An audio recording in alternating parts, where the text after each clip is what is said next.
AJ, can you hear me? Yeah, all right. Okay, perfect. Just give me a few moments. I think we're going to see a couple of people come in a short bit. All right, perfect.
All right, I think we're going to kick this off.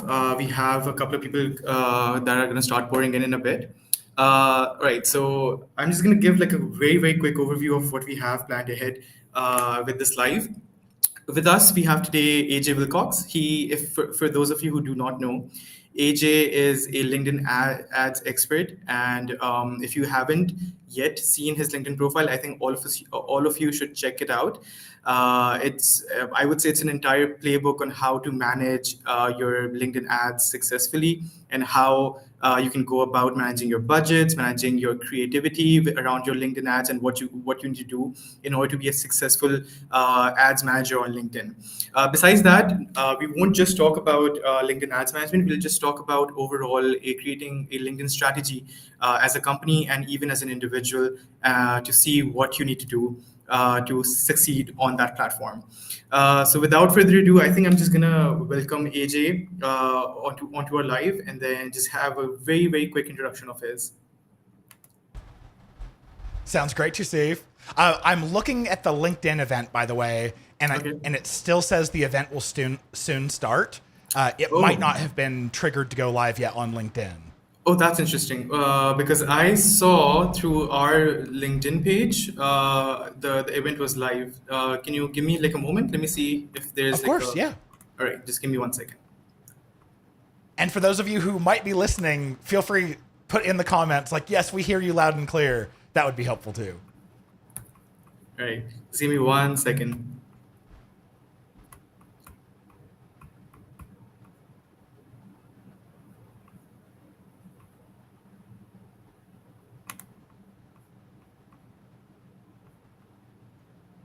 I do see that we're live on LinkedIn. Could you? Maybe All it was right, just the event that I clicked. I'm on the one that says from novice to maybe, expert, AJ maybe. Wilcox's Milestones. Yeah, hold on. I am sharing a link for the event with you over here for the live. Perfect. Just give me 1 second. I think this should work. All right, see if you can access this. There we are.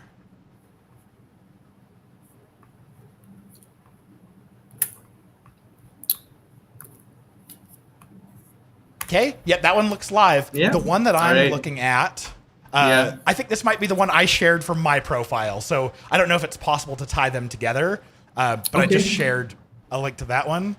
All right. And yeah, Okay. I'll take a look. Just give me 1 second. I think in the meantime, just go ahead and give us like a very, very quick introduction of yours. Let us know what you have in store for us. sure thing. So I absolutely love LinkedIn ads. They are my passion. I fell in love with them about it's been almost 14 years ago. I used to be a search engine optimization and a Google ads guy as my career. I called myself an SEO guy for like the first 7 years. But I went to go work for a pre-IPO SaaS company. And on my very first day, I was talking to the CMO and laying out all my strategies of what I wanted to do with SEO and Google ads and display ads. And I remember her saying, all that sounds great. Go ahead and execute it. But just so you know, we started a pilot with LinkedIn ads about 2 weeks ago. See what you can do with it. And I jumped in because I didn't want to look stupid to my new boss. And I actually applied all the same principles that I usually used with Google ads to LinkedIn because I didn't know how the platform worked. Yeah. Ended up becoming very successful. It was I grew that to become LinkedIn's largest spending ads account in the world. Oh. And after running the biggest account for 2.5 years, I went, okay, there have to be more companies than just this one that would benefit from LinkedIn ads. And so I jumped off and started B2 Linked. And we're an ad agency that LinkedIn ads is all we do. I've spent over $150 million on the platform. I'm the host of the LinkedIn Ad Show podcast because I love talking about this stuff so much. And yeah, that's a little bit of a brag. No, I think that's quite perfect. I actually after we connected, I actually got around to listening to a little bit of your podcast. And I'll be honest, I don't know if people know about it right now, but honestly, it was really insightful because, and I'll be honest, most of the questions that I have formed for this live event today have been extracted mostly from the podcast that you do. I think it's really insightful. I think the guests you have on there and the things that you talk about over there are really, really cool. And for people who haven't checked it out yet, they definitely need to see. I love it. Thanks so much for sharing. All right. So how do you want to do this? Do you want to give us like a quick overview of what you have in store for us? Like, do you want to talk about? I know you had a small presentation that you want to share with us. Is that something that you want to start off with, or should we go on straight to the questions? Yeah, let me share a little bit. And I would love to work from questions from you as well, like everyone who's listening, because I can talk about what I think is interesting about LinkedIn ads all day long, but you're all going to have questions about your specific businesses and your specific use cases. So please feel free to share those questions and comments, and I would love to handle those. I'll share from a very high level perspective. LinkedIn ads is the whole reason that we are willing to pay a premium to advertise on LinkedIn is this targeting. There just is no other network in the world where we can be this specific about targeting business users. So LinkedIn ads, it's a pretty expensive platform. It charges a premium compared to about everything else out there. But the reason we do it is the targeting. Because it's business targeting, so many of us tend to use it for business to business. But there are quite a few different good and valid applications for business to consumer as well. So we can definitely talk about that. What LinkedIn released last year that I'm really excited about, they released thought leader ads, which is rather than what we had before, which was every ad came from your company page and had your company logo. People tend to just look past company page content. And so we ended up with not very great of conversion rates or anything like that. And very poor engagement rates. When LinkedIn gave us this ability of thought leader ads, we can promote an individual's post. So last year, it was in June, so just a little over a year ago, we could promote a post, but they had to be an employee of our company. But just in the last few months, LinkedIn gave us the ability to promote anyone's post as long as they would give us permission. So this opens up things like what are influencers out there talking about our product that we could promote their posts? Could we work with and partner with other influencers or partners and promote each other's posts? Customers, highlighting a customer's interactions, mentions of the product, and of course our employees as well. Right. I think those are the biggest new things in the platform that hopefully that kicks off a good conversation, and you probably want to hear more about some of these things. I think I don't know about everyone who's listening right now. I think me personally, I'm really interested because I think in one of our few initial conversations, we talked about a little bit of this about thought leader ads and how it's mostly just companies that were able to advertise before, and how I shared a couple of my experiences around running and growing companies organically. So I think it was a really good contrast between the two of us. Talking about organic versus paid / sponsored growth. So that was really cool. All right. So all right. So do you just following up on my last question? Do you have a small presentation for our audience planned today? I don't think so. The presentation that I thought that I would give would be about thought leader ads, which I can definitely bring up. But I would love if we had conversation, if you or Absolutely. the audience had questions about it, it might be better to Absolutely. just tackle that. And I'll have my deck here just in case. Sounds good. Sounds good. Perfect. All right. So I think what I'm going to start off with is a couple of questions I had top of my mind that I really need to get your insight on. So in one of your episodes on your podcast about guaranteed success on LinkedIn ads, you dive really deep into the fundamentals around building LinkedIn ads and the success around them. So what are some really foundational strategies you believe every social media marketer should adopt, whether they're using LinkedIn or any other platform? Yeah, I love this question. So from the basics of when you approach the LinkedIn ads platform, there are three things I like to think about. I call this my AMO because it's AMO is our acronym. A is our audience. This is who it is that we're targeting. The reason why we use LinkedIn and are willing to pay them a premium. M is the message. So what's the ad copy, the messaging we're giving them, the content of the video, the ad copy, the still imagery, the ad format that we choose, all of that. And then we have O, it's our offer. Now, sometimes when we think of offer, it's like a hard sale. But what I'm saying here is offer, think of it more like this is what we are offering our prospect in exchange for their attention right now. An offer could be anything from read this blog post or follow our company or download a guide or an ebook or watch this webinar or buy, meet with our sales rep, buy something now. All of those are offers. So as we think about the LinkedIn ads platform, if I were brand new as an advertiser, I would go, okay, let me go into LinkedIn and define who my ideal target audience is using LinkedIn's targeting. That would be number one. Like, who is our audience and how can we reach them in a way that we can't on any other platform? Then I would think about what that offer is. What am I going to give them in exchange for their attention? Because cold audiences, someone who doesn't know that you exist, they're not ready to talk to your sales department. They're not ready to put their credit card in. They're scared. They don't want to identify themselves yet. They're still learning and still trying to suss out, is this a company that I want to learn more about? So because of that, we don't want to show our, like, talk to my sales department, sign up for a demo, start a free trial. We don't want to show those ads immediately. What we want to do is we want to show these audiences helpful, interesting, newsworthy content, and then use retargeting as a way of saying, once we know that you've gotten value out of so much of what else we've shared, now I can follow up with you and say, hey, you look a little bit more engaged.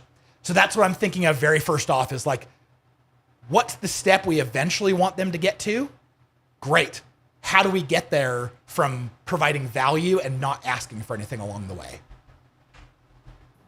All right, that makes sense. All right, just a reminder, guys, whoever's listening in, if you have any questions in the middle that you want to ask AJ, please feel free to ask. Right. All right. So I think that framework was really that was really cool. I haven't heard of Ammo before. Is that something that you came up with yourself, or is it something that something inspired you? Yeah, I came up with it and Right. have been using it for a little while.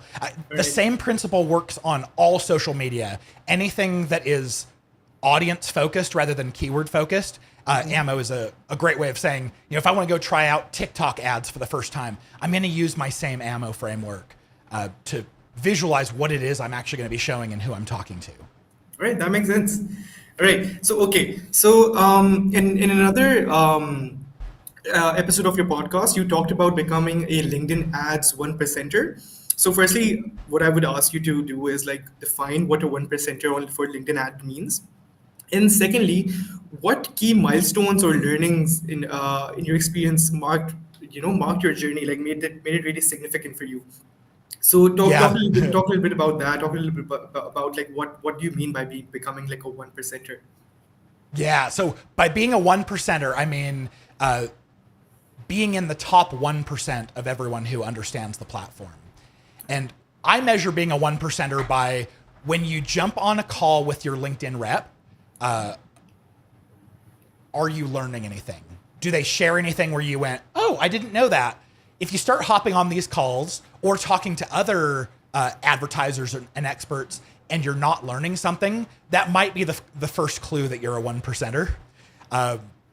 Getting there is all about platform experience. I think for those of you who work for a brand, you're at a little bit of a disadvantage because when you get to know any ad platform, whether it's Google, whether it's Meta, whether it's LinkedIn, everything that you learn, you don't know if that translates to other sectors, other industries, other audiences. You know it for that particular audience. So if you work for a brand, I would highly suggest do some freelancing on the side, running ads for other types of companies other than what you work at. For those of you who work in an agency, this is really easy. You get all kinds of different customers, and you may not even get to choose what industries they're in. You're just going to get a breadth of experience across the board. So it's always really good to learn. So if you're listening to my podcast, if you're following me and other LinkedIn ads experts on LinkedIn who are sharing what they know, if you're taking courses, doing your best to learn with what you have, you're well on your way there. And then experience is going to fill in, I think, the rest of the gaps. So just try to get as much experience as you can. And then you're definitely on your way to becoming a one percenter, if not already. All right, that's really cool. All right, so I think a follow up on this would be talking about becoming a one percenter on a platform like LinkedIn. Have you come across any tools that make it easier for you to, because I'm sure you've had like a really long journey with making this entire structure. So how did you over time come across any tools or any strategies that made it easier besides Ammo? when I first started on LinkedIn ads, it was very, very young, very nascent as a platform. And so there were only, when I very first started talking to LinkedIn about it, there were only 4 integration partners with LinkedIn ads. And 3 were internal. It was like salesforce.com. They didn't, they interfaced with LinkedIn's API for their internal data. They didn't make anything available to their customers. That's since changed. But Adobe was one, and the only integration partner was a company called AdStage. They later got acquired, but they were like a tool to be able to do manage ads across multiple platforms. And they had like a rules engine and day parting scheduling built in, that kind of thing. And so that was the very first one I used. We don't get to use them anymore because after they got acquired, they kind of shut down everything that they did with LinkedIn. But now there are quite a few different partners. We went from having 4 to now there are thousands. My favorite so far, there's one called shape.io, and it's a budget tracker. So for us as an agency, the very worst mistake we can make with a client is overspending their budget. They say we have this much to spend, and if we spend anything more than that, it's the biggest risk that we have as an agency. We could get sued. It's crazy. So shape.io is a way of putting boundaries around it and saying, show me a graph of how I'm trending towards my budget. Give me alerts if it's high or low. Pause it if it goes over. So that one I like. There's also supermetrics.com that probably many of you have heard of. Supermetrics is great because it takes your data directly from LinkedIn ads and puts it into either a dashboard on Looker Studio or a Google Sheet that you can then work with. Because it's really clunky to get your data out of LinkedIn and into a spreadsheet or something. Absolutely. No, I completely understand. It's funny that you mentioned talking about budgets and managing them, because I had a question planned. So I think this is a really good segue onto that. So obviously, managing budgets efficiently is a very, very, very common challenge that most marketers face whenever it comes to like paid marketing on social media. Especially with LinkedIn, because I've personally heard and seen a lot of social media marketers be kind of wary of how to approach LinkedIn ads, because they're almost always concerned they'll burn through their runway very, very quickly. So how do you, besides these tools, how do you approach budget management when running your ad campaigns? And if you had any tips or advice that you would love to give marketers out there? Yeah. First of all, I'm imagining that many of you listening, you're probably from all over the world. So what I'm going to share benchmarks about costs that are, if you're targeting a North American audience, but realize that if you're not targeting someone in North America, that's the most competitive audience on LinkedIn. As soon as you go outside of the English language, costs come way down.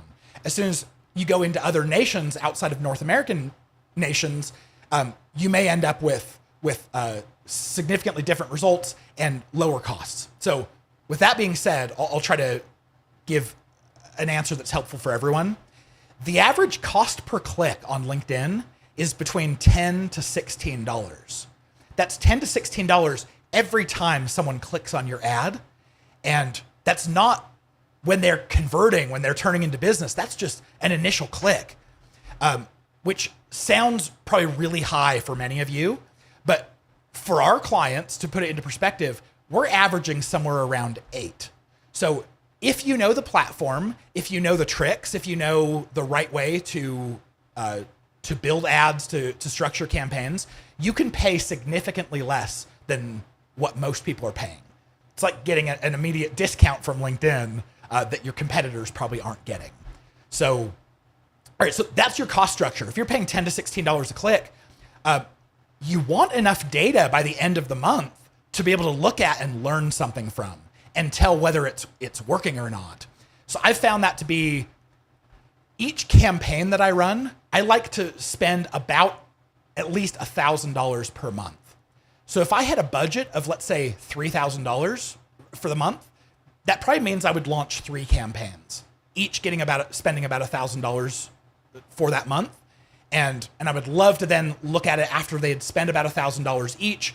And when I look at the results and I see one ad has a much higher engagement rate than another, I can say, ooh, it looks like the wording here or the imagery or whatever we did differently is more engaging. Let's do more of that. When I see 2 or 3 conversions, it tells me like, oh, my cost per conversion's kind of high. If I see 20 conversions, I go, wow, our cost per lead is really low. And so that's how I approach it.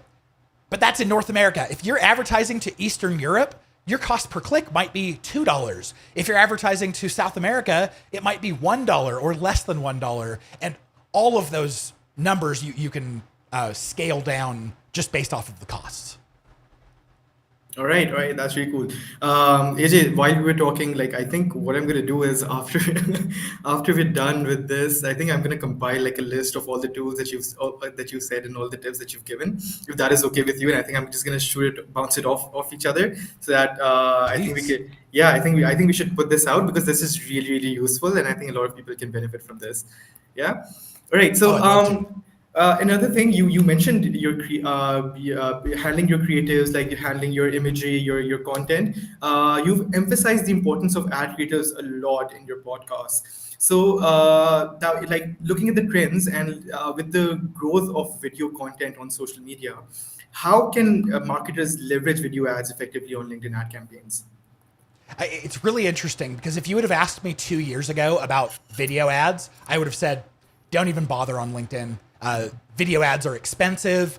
People are not there to consume video. They don't work. But in the last couple years, I've seen user behavior on the platform change, and video has become really good.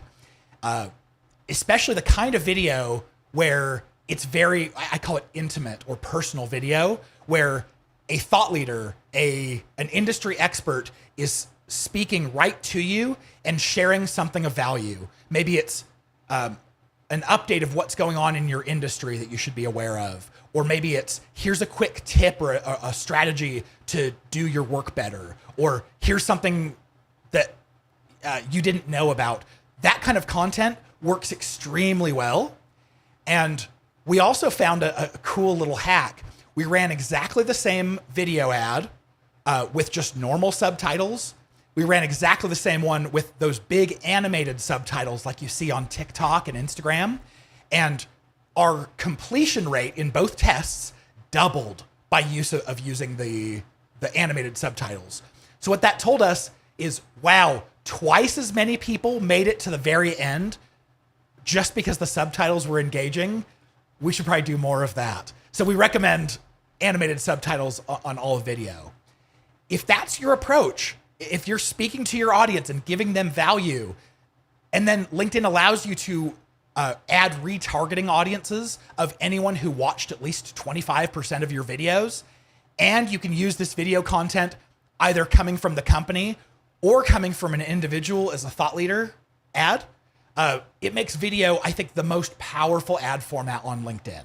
So if you have the capabilities of doing it, it doesn't cost a lot.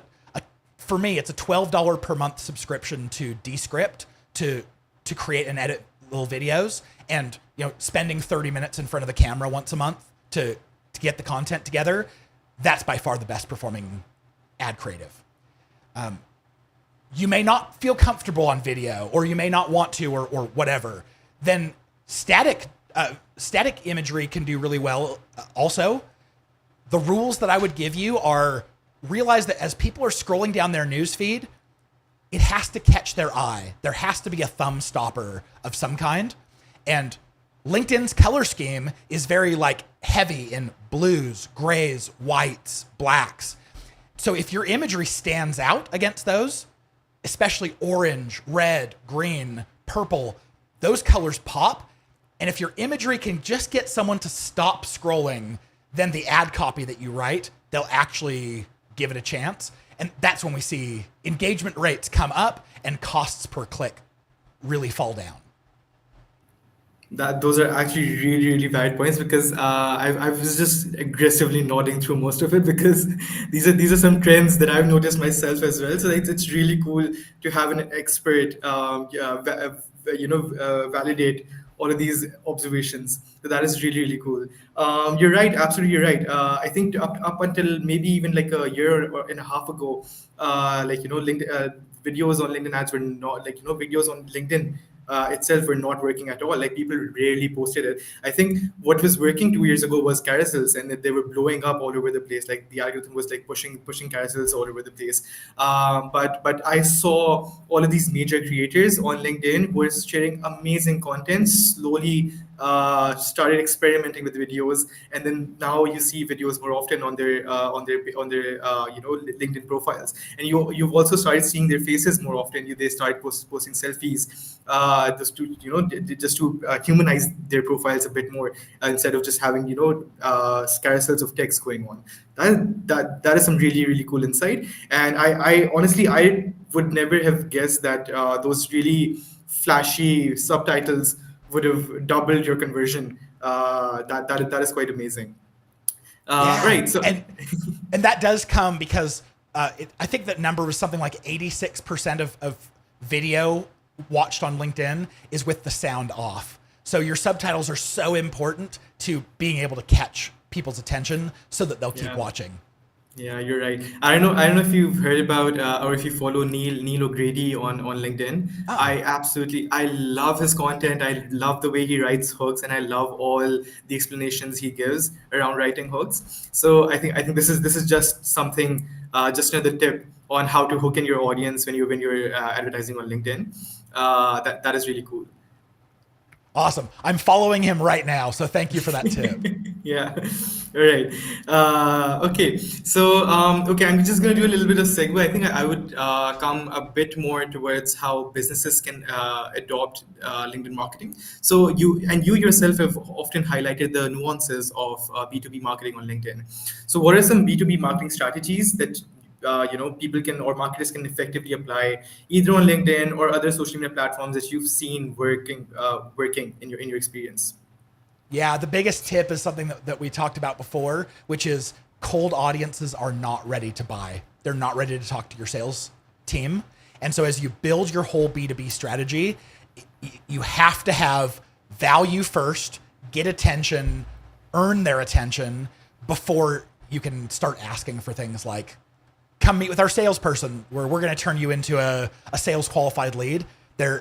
If you go right, I call this going right for the kill. If you jump right to a sales focused message for an audience who is not product aware, they're not solution aware, they don't know who you are, your costs per lead are like $500 to $1,000 or maybe even more. And I don't know many companies who can afford that. It's very expensive. So be thinking about what content do we have available that we could give our audience that would make them pay attention, that they would appreciate, before we ever think about how are we going to get them into our funnel. Yeah, I think that is a really valid point, because I have personally actually have had experiences with businesses not being able to figure out how to communicate with their audiences on LinkedIn, because you have to find like a very like a really cool, if you draw a Venn diagram around this, you have to find a way between being professional and also at the same time resonating with whatever brand image you have to put out there. So I think that is a really, really cool insight. Okay, so before I move on to whatever questions I have, I think we have a few questions that have come in the comments. I think just to recap, hold on. I think I saw someone talk about click per rate, click per impression for LinkedIn ads. Can you just repeat that for whoever missed out? So they've asked, does LinkedIn ads offer the same per click per impression for ads compared to other Oh, platforms? great question. It's quite a bit different, actually. If you're showing ads from your company, which is the majority of ads that you see that are right in the newsfeed, you're going to see click-through rates. The average is about 0.5%, so about half of 1%. Mm-hmm. But if you take exactly the same content and have it come from an individual rather than a company, that jumps to like 1.5 to 11%. Oh. Simply because we as humans, we like to hear from people. But if there's a faceless brand that we've never heard of, we don't care. We keep scrolling. So from a click-through rate perspective, that's about what you can expect. About 0.5% if you're coming from the company. If you're promoting individuals, I like to shoot for above 2%. Tells me I have an ad that people care about. All right. That's really cool. There's another question by Arib. He's asking, could you share some insights on measuring ROI from LinkedIn ads campaigns? Yeah, this is a really good question because it's really hard. When someone becomes a customer, it's rarely because they saw 3 ads in a row on the same network and clicked for a demo and then signed up the next week and you see dollars from it. Usually this is a months long, if not sometimes over a year long process of warming up cold audiences, letting them know that you exist, giving them value, staying top of mind until they finally have a project at work that they're ready, that they need a vendor, they need a product or a service for. And then because you were top of mind with them, they thought to reach out. So from a revenue, like an ROI perspective, it's really hard. You would have to be advertising for, depends on the sales cycle of like how long your sales cycle is. We could be talking about, I'm going to invest dollars today, and it might not be for 12 months that I actually see my first deals come from this to know what my ROI is. So when do you measure ROI? If you measure it this month, you're going to see I spent X number of dollars on LinkedIn ads and got no sales out of it. That doesn't look good. If you measure it a year from now, let's say the sales cycle is a year, you see you've been spending money for a year and you got your first deal or two. And so ROI might not look very good. But if you're looking at an ROI from since we started advertising through a sales cycle or two, all of a sudden now it starts to look better and it's worth reporting. So all of that context to say, don't be glued to ROI at the beginning. You're going to have some faith that we're showing the right audience good content that they care about. And if you're doing that right, you're not wasting. You're not, you really can't go very wrong. LinkedIn can charge you a lot for it, but you can't go wrong investing in the right audience, knowing who you are, so that by the time they're ready, you get the lead. They may click on your LinkedIn ad, or they may just remember and navigate right to your website, or they might click on one of your Google ads, or they might click through the newsletter, all kinds of different ways that person's going to show up. But I think the best you can do is have a CRM that's tracking all of these signals for each user, and just try as best you can to see what's the contribution that LinkedIn ads is making compared to your other channels. All right. I think the next question that I saw in the comments, I think this is going to link really well with what you said so far about like ROI and when to react. So when it comes to small businesses with limited budgets, this is Kulsum, by the way. Kulsum asked this. So how can small businesses with limited budgets manage LinkedIn ads, which are comparatively more expensive than Meta ads? So would you recommend small businesses to go for LinkedIn ads? And if so, like how should they go about it? Yeah, I think if you are using traditional LinkedIn newsfeed ads, you're paying $10 to $16 a click. If your product doesn't cost very much, if you don't have a high lifetime value, you might find very quickly that paying $10 to $16 a click for as many clicks as it takes to nurture someone to become a customer, maybe ROI isn't possible. So if that's the case, no, I wouldn't suggest advertising. But if you have a high customer lifetime value or larger deal sizes, you can afford LinkedIn's higher prices. It just comes to like, how big is your budget? Having a small budget is not a problem. It just means that you're collecting data more slowly. So average cost per click might be $10 to $16, but thought leader ads cost per click might be $1 to $2. So if I were operating off of a very small budget, I might say, hey, I'm going to go 100% in on thought leader ads where I can get the most attention for the least amount of money. And I'm going to focus in on just the ad formats that make sense, that work for us. If I find video is getting the best engagement on those thought leader ads, then I'm going to go 100% in on video for that. And really maximize the budget that I have. All right, yeah, I think that makes sense. Kulsum, if you're hearing, if you're still here, let us know if that answered your question. All right, so moving on, just a couple of more questions I had ready for you. Um, so I do know that LinkedIn ads, like obviously like any other platforms, obviously comes with its own set of challenges. So what are some common pitfalls that you've seen marketers fall into, and how can they avoid falling into these pitfalls? Are there any social media tools that they can use, or are there any strategies that they can use just to avoid making these common mistakes that you see marketers make? Yeah, I'm really glad you asked about pitfalls because this is, I have audited over 1,000 LinkedIn ads accounts at this point, and every single one is making at least one of these mistakes that I'm going to share with you, which makes it so important to go and like, if you're advertising right now, follow along with what I'm saying, take notes, and go make these changes immediately. The first is if we are targeting by geography, which you have to. So any campaign, you have to choose a geography to target. LinkedIn's default is recent or permanent location. So let's say that you're targeting New York City for some reason. That's a major tourist attraction. People from all over the world will come to take a vacation and visit New York City. So if your targeting says recent or permanent, you're going to get the people who live in New York City, and then you're going to get all of these visitors for the next 6 months. LinkedIn will still take someone into account 6 months after they were not in that location anymore.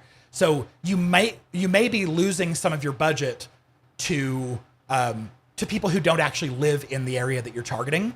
So go and change your geography targeting from recent or permanent to just permanent. That's number one. Number two is right after your targeting, there's a little box that LinkedIn will auto check, and it says enable audience expansion. LinkedIn audience expansion. So think about it. We're already paying a premium to LinkedIn to use their targeting and get in front of their audiences. Audience expansion, all it does is lets LinkedIn take people that are not part of the targeting you selected and push it into this audience. So I 100% of the time I say uncheck that box. We've seen this have many effects on campaigns. By simply unchecking that box, sales teams stop reporting low quality leads coming in. If you're doing an ABM campaign where you're targeting just specific companies, by unchecking that box, now you're only getting traffic from the specific companies you chose, not random companies. So that's number two. Go and uncheck that box in everything you do. Number three, and don't worry, there's four. I'm not going to go on forever, but number three, there's an option under placements that sometimes LinkedIn makes default and sometimes not. So you always have to watch for this. They have a placement that is LinkedIn only, which is where you want to be, or they have one called LinkedIn Audience Network. LinkedIn Audience Network sounds really good. It's this ability to use LinkedIn's targeting to reach people all around the web when they're visiting different websites or using different apps. The problem is, with all the testing we've done, the traffic looks really low quality. And we've done all kinds of things to try to narrow the traffic down, limit it to just specific high quality sites. We still see what appears to be very low quality very low quality audiences that don't turn into results down funnel. So if you don't know what you're doing yet, or you're not doing it for a reason, do LinkedIn only. And then number four, this is, I think, the biggest mistake that people make. I have a whole podcast episode. I think it's episode 87 of our podcast all about it. It's the bidding and the budgeting.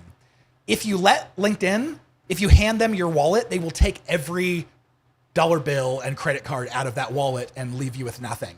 And this is really what it comes across as. The default option for bidding that they give you is called maximum delivery. And that's the most expensive way to pay for traffic on LinkedIn 90% of the time. So the vast majority of advertisers are significantly overpaying for their traffic. Depending on how your ads perform, you might pay 2, 3, 4 times more for traffic using this option than you would by manual. So the best option you can choose, especially to begin with, is actually hidden. It's the third bidding option down. It says like, you'll have to click on an option that says show me more options. Then you'll see a manual cost per click bid. LinkedIn's going to recommend a bid of like, other people like you are bidding $20 to $80 per click. Ignore it. It's all garbage. Start with something very little. In North America, I like to start with like $7 as a bid. If I'm Europe or Africa or Asia, I can come way less than that. But the concept is the lower you can bid and still spend what you want to, you just got more efficient, cheaper traffic. And if you were using LinkedIn's targeting, you know you were reaching exactly the right people. So by lowering your bid, you're not getting lower quality traffic. You're just getting more traffic for the same budget. If you patch those 4 loopholes, then you're going to be spending probably half to a quarter of what your competitors are spending for all the traffic they get. You just multiplied your effective budget by 2 to 4 times. Right, that was really insightful. No, it's really cool that you've had experience with marketers making these mistakes, and then those insights were incredible. All right, so just going back to comments really quick. I think there's Philip. I'm so sorry, Philip, if I'm pronouncing your name incorrectly. He's asked that any ideas when ads are coming to LinkedIn Reels. He's put Reels under quotations. And then he's asking, and why Reels are hidden behind full screening and organic content? Okay, really good question. So this has just been very recent. Not everyone even has this yet. So LinkedIn has been experimenting with a video only feed, similar to Reels, similar to TikTok, because they want people spending more time on the app. That's why LinkedIn just launched games. And by the way, I really like LinkedIn's games. I think they're a lot of fun. I didn't know that. I didn't know LinkedIn had games. Yeah, it's all part of this play that LinkedIn realizes they want people to spend more time on the platform, because the more time you spend on LinkedIn, the more money they make. The more valuable selling sales navigator licenses, and the more valuable you are to recruiters who are looking for people, the more ads you're going to click on. So they see the value of getting you to stick around longer. They see platforms like TikTok and like Instagram Reels, where people get caught stuck in an endless scroll of just watching short video content. So LinkedIn's getting in on that. They do not have ads in them currently. So if you happen to have the video Reels icon in your mobile app, you're part of this test group that LinkedIn's testing it with. If you go and enjoy that, you're not going to see ads along the way, which is really cool. What I would anticipate happening, they're probably going to try to gain mass adoption. So give people the best experience possible with no ads until people are addicted to using the newsfeed. Then they'll probably start interspersing, I don't know if it'll be video ads or like that show up in the middle of the feed, or maybe it's like in between videos, there'll be like an intermission kind of ad. I don't know what it's going to be, but I know they're not doing it yet. They're trying to provide a better user experience. Could be, yeah. I think because what I've also noticed, whatever feed ads I get on LinkedIn, also they're so native to the platform that sometimes they barely feel like ads. So I think that might be something that they might go ahead with, because I've actually gotten that update because I accidentally tapped on one of the videos and opened up in full screen, and lo and behold, I was there for 5 minutes just scrolling down. And then before I realized I'm on LinkedIn, like this shouldn't be happening on LinkedIn. So that was a really weird experience. All right, so Faizan Heather has also asked. He's asked, what are the latest features or updates in LinkedIn ads that marketers should leverage? I think thought leader ads are the biggest one. We talked a little bit about that at the beginning, but I also think we could. There's plenty of room for us to talk more about this. Absolutely. Because to see if you deal with the organic side of LinkedIn and I'm on the paid, the part where they marry each other, the part where they come together and provide benefit is thought leader ads. This is boosting individuals' content. And so this is where I think I could turn the camera on you and ask you some of these questions too. But that's number one, those thought leader ads. Yeah. No, please do expand on it. I think I'm just going to very quickly just share my experience with organic marketing on LinkedIn around mostly. I've worked with a couple of thought leaders. I've seen how their content works. It's mostly just just very sticking very close to your analytics, keeping a very close eye on what's working, what's not, where your audience is coming from. Literally every day I used to just log in there before posting any content. I've had like a repository of content created beforehand, and then I used to go in, look at the analytics, see what kind of audiences that I'm getting in every day, and then post content accordingly. So if I was posting like static images or static infographics 4 times a week, and then once a week I was posting a video, it eventually evolved into me posting videos 4 times a week, and then posting statics once a week. So that's how it worked, because you had to stick very close to the analytics. You had to see what was working, what wasn't. And I think towards the end of when I stopped working with said influencers on LinkedIn, I think I started posting a lot of educational AI content, because that was working really well with LinkedIn in the middle.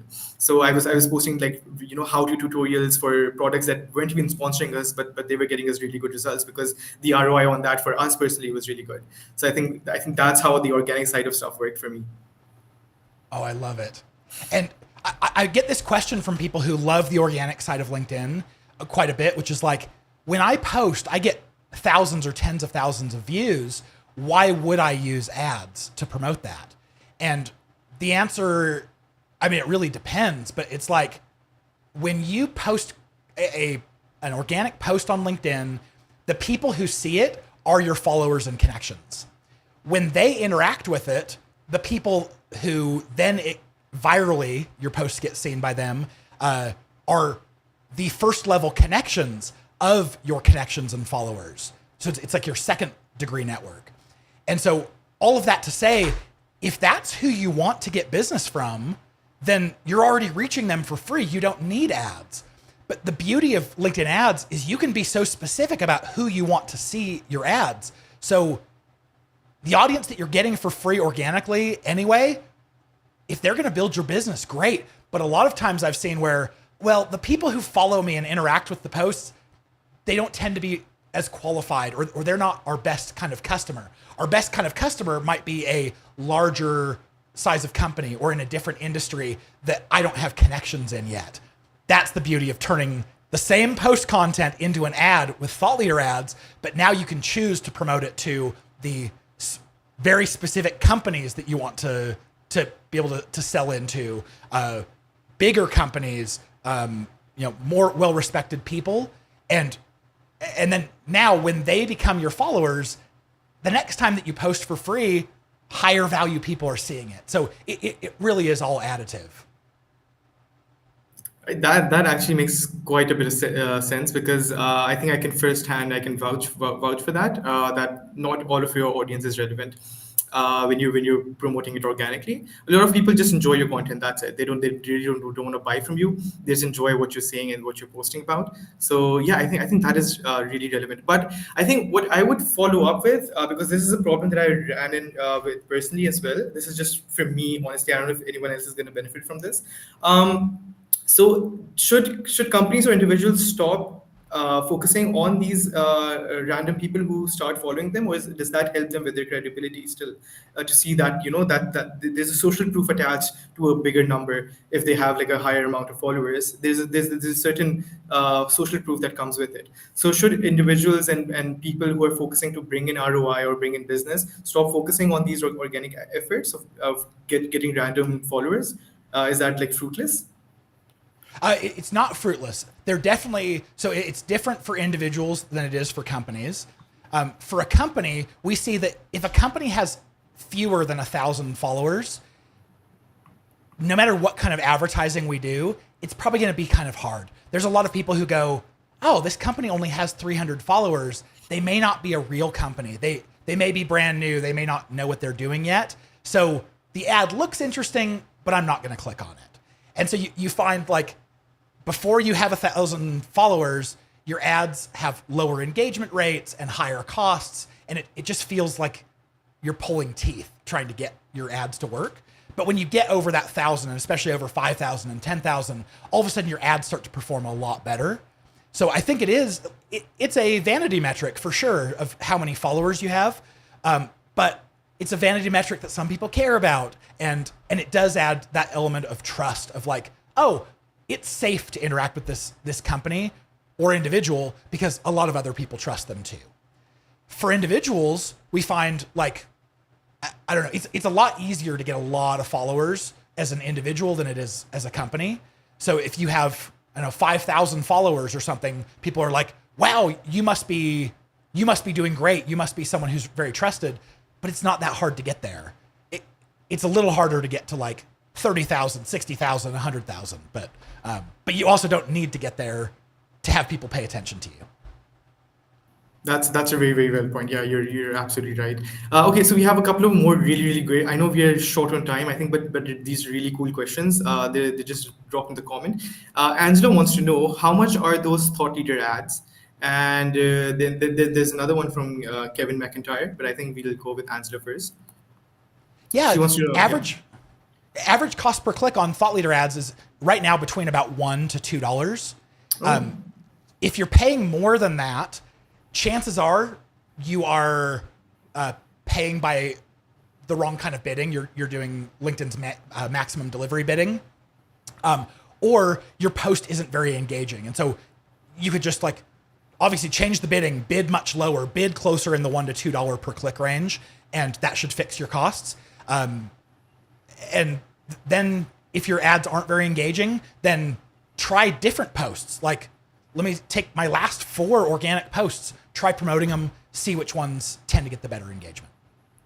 All right, perfect. And now Kevin wants to know, is there an LTV benchmark for B2B marketing on LinkedIn?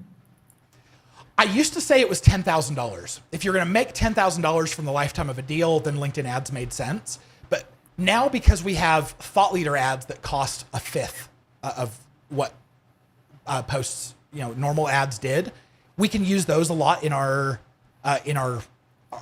strategy and cut costs down. So realistically, the benchmark is a lot lower. I might say $5,000 might be realistic. But it's definitely better for those high LTV companies because you're going to try some things that don't work and do some experimentation. You want there to be room to try and fail so that you can learn. And because no one's going to have a perfectly tuned ads account the second they launch. There's going to be lots of learnings.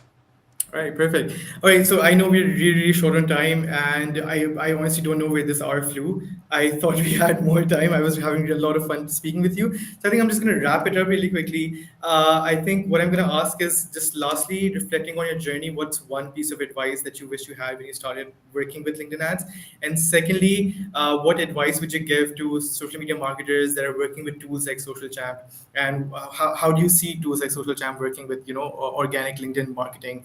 And like organic marketing on like most of these platforms. Just a quick piece of advice and just one key takeaway from you. Nothing beats experience. So if you want to get into LinkedIn ads, like I said at the beginning, go take on side clients, do favors for friends, whatever you can to get experience running a lot of different LinkedIn ads in a lot of different industries. That's going to be by far the best way to learn. For using software like Social Champ. So because LinkedIn's thought leader ads are performing so well, and this is promoting individuals' posts, with Social Champ, that's going to help you create those individual posts. So use software like this, use scheduling to be really thoughtful about your posts and schedule them out so that you have constant, really good content going out. And then you can use LinkedIn ads to promote those great posts. And over time, you'll find when I talk about this topic, people pay attention and I get great costs and great engagement rates. When I talk about this topic, they don't care. Like those are the kinds of things that you get to learn. So I hope that does you justice. Very perfect. And if you had one key takeaway that you wish you knew earlier when you started your LinkedIn ads journey, what would it be? Like, what is that one thing that you wish you knew earlier? I wish I understood how LinkedIn's bidding and cost structure worked, so I could have saved money earlier. Because right from the very beginning, it's always been an expensive platform. I've learned those things over time. That's kind of what we talked about in the middle of like, it was that fourth pitfall that people fall into. But it's like, I wish I knew that bid low, bid less aggressively than what LinkedIn showed, bid by the click, not by the impression, and I would have saved a lot of money. All right, that's perfect. Thank you so much, AJ. I think that's our time. If you have any last parting words for us, we would love to hear them. Uh, Yeah, just follow me on LinkedIn. Shoot me a message. Send me a a connection request, and just customize it. And say you heard me on Two Thief's show. That would help social quite a bit. champs. This is in my Yeah. social champs. Okay, social champs. Yeah. But I would love to. I would love to connect with you. Go listen to the LinkedIn Ads Show podcast if getting really geeky about LinkedIn ads is interesting to you. I do this every week, and I drop a lot of value there. All right, perfect. For anyone who doesn't know, AJ is really, really helpful. He's really friendly. The moment I connected with him, he was really, really extremely helpful towards me. Even though he didn't know me, but felt like he has known me for like quite some time. The way we were conversing, so that was really amazing. I think you've been like that with my team as well. You were connected with Kulsum as well. I think you were doing like you guys were going back and forth. All right, AJ, this was amazing. I love speaking with you. I hope we get to do this some other time once again down the road. And then I'll catch up with you over email. I think I have a couple of ideas that I got after this live. I think we'll just keep in touch, right? Wonderful. Thanks to Stephen. Thanks everyone for coming to attend. All right. Bye bye. Take care.